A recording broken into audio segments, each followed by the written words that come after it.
Μερμετίν. Μελίσσης. Ζητάει μπάλα ο Κουζέν. Πάσα για τον του Μερμετίν. Πάει να μπει μόνος του. Κερδίζει την κόντρα. Καθυστερεί τώρα το σουτ γκολ. 1-0 ο Πανκράτ.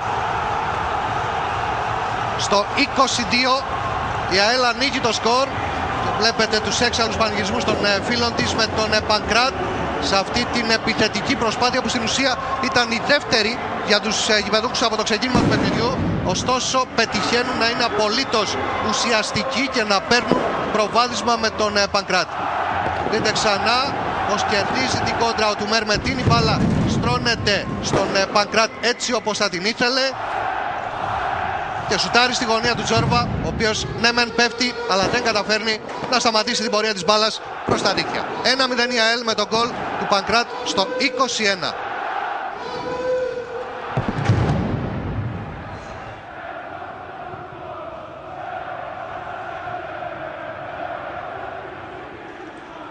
Ο Βίντρα λάθος, ευκαιρία 2-0 ο Τσιμπάμπα. Ολέτριο σφάλμα από τον Βίντρα που δίνει την ευκαιρία στο Τσιμπάμπα που τον βλέπετε τώρα πανηγυρίζει να σκοράρει και να κάνει το 2-0 δίνοντας ακόμη καλύτερες προϋποθέσεις στην ΑΕΛ για να μπορέσει να πετύχει το στόχο της. Από το πουθενά η ΑΕΛ παίρνει ένα δεύτερο τέρμα, το οποίο βεβαίως το γεγονός δηλαδή ότι ήρθε από το πουθενά καθόλου δεν ενδιαφέρει τους φίλους της ΑΕΛ. Δείτε ξανά πως κάνει το λάθος ο Βίντρα.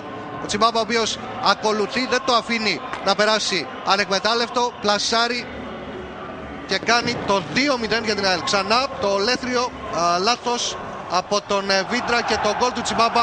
2-0 η ΑΕΛ τον Παναθηναϊκό.